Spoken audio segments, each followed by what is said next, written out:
say. Bismillahirrahmanirrahim. I've heard Shaykh Effendi say that you may do everything that a believer does, but if you do not have the passion on this way, you won't pass as a believer. How can we reach to this state and keep it in our everyday life? Yeah, that's good. We were just talking about Ashq, weren't we? Yeah, we were just talking about Ashq, the passion, the love.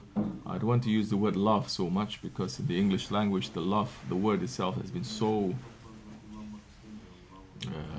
changed, and the meaning has become so cheap and watered down. But Ashq, roughly translated as passion. Yes. Yes. You have to have Ashq. For a believer has to have Ashq. How do you reach to the state where you're going to have Ashq? When you're going to have passion? You know, everyone has passion, right? Now you know what I'm talking about. You have passion. Everybody knows. Whether it's passion for a car, you know, you see something you like, your heart beats fast. Or food. These times people have passion for food. They get very excited. Or your job, or woman's, or anything, your heart moves. You know, everybody knows what we're talking about. No one can say, I don't know what passion is. Because Allah has given us all feelings, and He has also shown us how these feelings can be used for the Akhirah, not only for the dunya. Now, we know what passion is. How do you reach to that state of passion? Be with those who have Ashq. Be with those who have passion. You will have passion. You cannot have Ashq reading.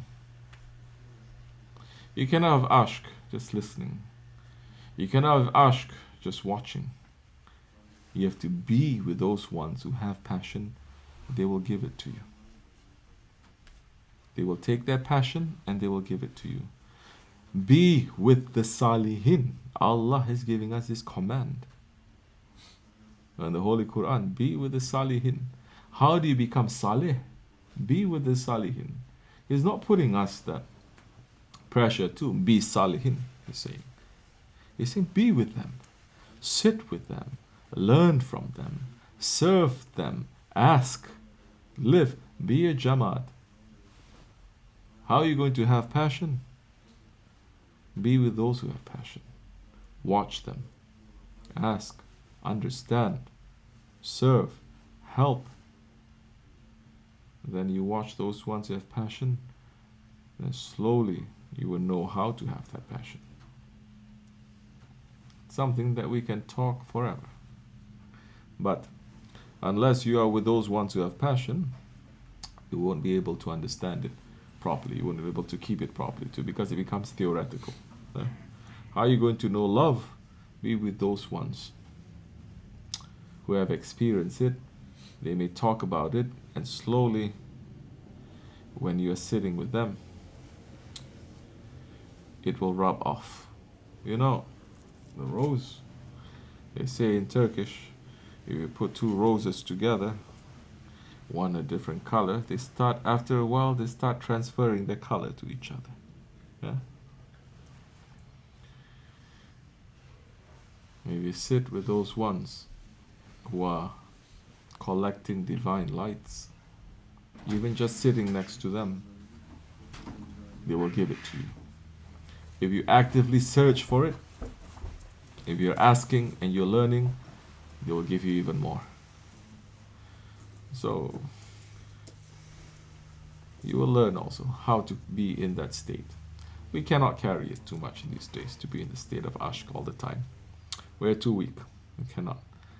Like that servant of Allah who asked, I believe it was Isa alayhi salam, for a drop, a fraction, an atom of Allah's love. He asked him. And when it was given to him, he went completely crazy. Isn't that also one of the characteristics of love, of Ashq? That you become crazy? Yeah. Crazy for your Lord, crazy for your Prophet, So keep the balance a little bit too. There is also something that people need to know.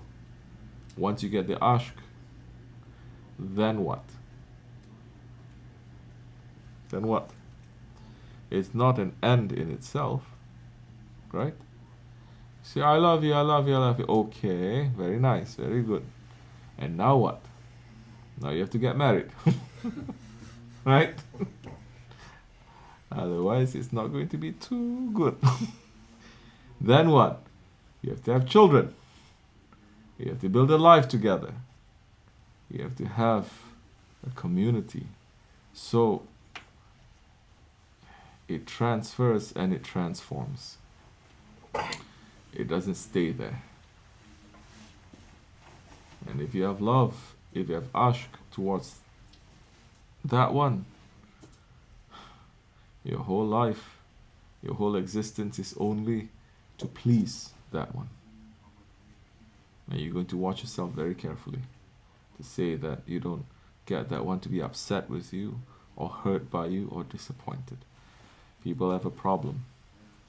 People have a problem because they believe, yes, Allah can be happy with his servants. Yes. Allah can be angry at his servants. Yes. You say you have a problem with that? No. Okay, very good. Of course, Allah subhanahu wa ta'ala is the creator of all our emotions. We get hurt. Our heart gets broken. If that one that we love is not returning the love to us. Allah subhanahu wa ta'ala is the creator of love. And He creates us because of the love of the Prophet ﷺ. And if we don't return that love to our Lord, Allah subhanahu wa ta'ala, do you think His heart is not going to get broken?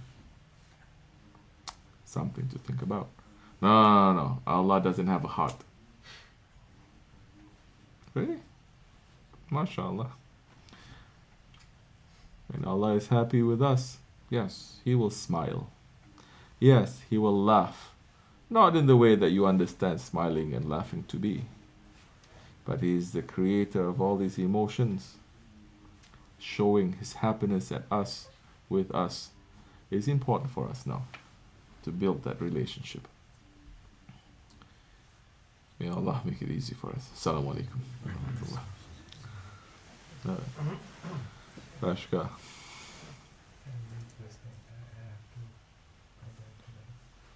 You're going? Okay.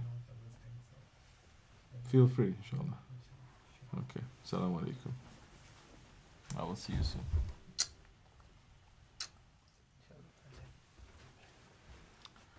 Assalamu alaikum.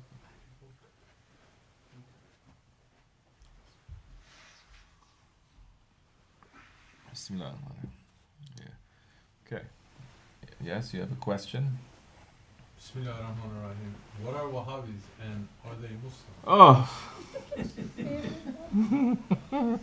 Now I'm in trouble. What are Wahhabis and are they Muslim? Wahhabis say Shahadat. We cannot say anyone who says Shahadat that they're not Muslim. Right? Don't they say Shahadat? Yes.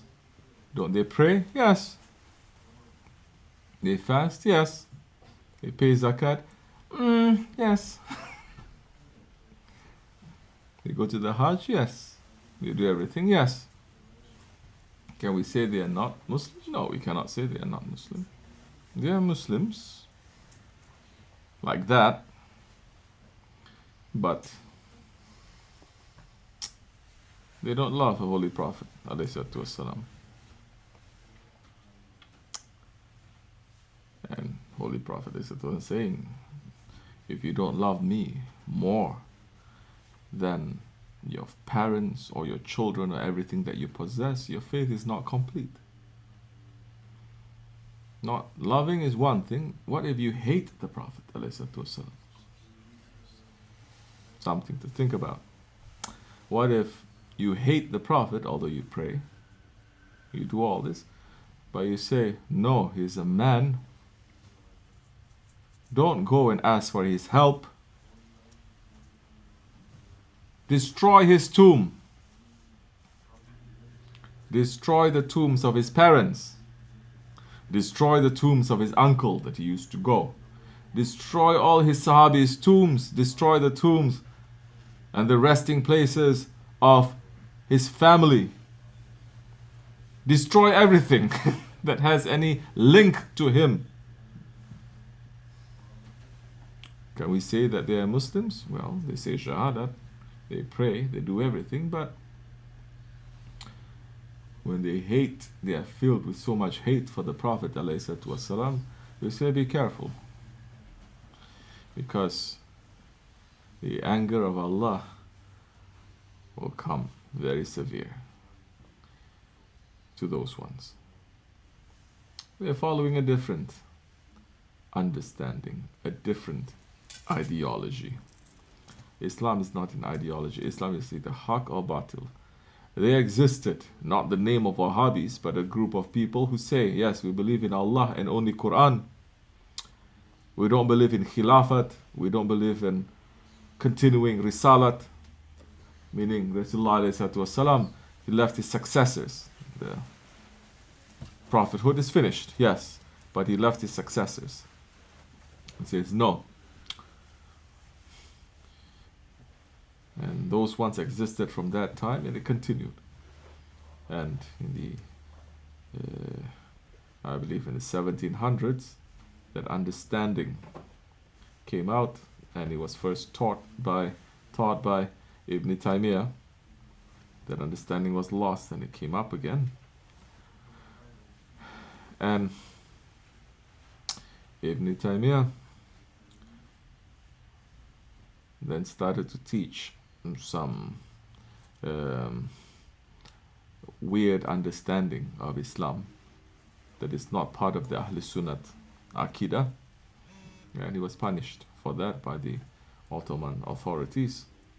Then later his teachings came back up again with Muhammad ibn Abdul Wahhab, who was supported by Muhammad ibn Saud. These two horns coming up from Najd that the Holy Prophet 1400 years ago saying, these are the two horns of Shaitan. This is Hadith. 3 groups came to him from Damascus, Yemen, and Najd, asking to bless, for him to pray for these 3 different places. He blessed Yemen and Damascus, not Najd. They asked him why, and he said, because in the Akhir Zaman 2 horns of Shaitan will appear. Horns means power. One is religious power, the Aqidah of the Wahhabis, and the other is political power by the House of Saud. And that, supported by the enemies of Islam, they rebelled against the Ottoman authorities, and they took over the Haramain, and they finished the Khilafat. And up to today, the Haramain is in their hands, and every day they are destroying more and more, and putting up these ugly buildings, putting up these ugly testimonies of capitalism, and these modern idols of the clock tower and Starbucks and Victoria's Secrets and everything, while they are raising, completely destroying tombs of the holy ones and the Mubarak things. You see, the Ottomans, if they say, oh, they hear the Prophet ﷺ prayed in that spot before he went to the Battle of Uhud, they built something over it. Because that area there, everything that the Prophet touches, blessed, no? They built a jami over it. They built something over it. So everywhere you see, you have a link now to your Prophet ﷺ. When you go to the Hajj, you walk and says, Prophet was born here. Oh, this is the house? Yes. The Prophet ﷺ spit in this well and the water came up. Oh, this is the... Prophet went here, Prophet went there. So you're walking in the footsteps of your Prophet ﷺ. You have a link. You have a relationship now. They destroy everything, and now there's no relationship. And you are making a tawaf, and you're looking around, everything else is towering over the Kaaba. Kaaba is so small, everything else is towering over it. So Their time is up. Those shaitans know that their time is up. And they're going to come down, inshallah. How are we going to do it? Allah is going to do it. We're not going to do nothing. Yes, we say, with mercy be like the sun. Yes, Allah is still showing mercy to them. And we're still praying for this ummah, for everyone to wake up. But we don't now hug shaitans also. Haq is haq and batil is batil. Allah is saying, love what I love and leave whom I leave. And we leave those that leave Allah and His Prophet. We're not raising our hand or our voice or nothing to do nothing. But our hearts, we're not liking it. So, inshallah Rahman, in this Ahir Zaman, we will hold on tightly to welcome the appearances of the Sahibu Zaman to come to clean up this mess. Wa min Allah tawfiq al-Fatiha. Amen.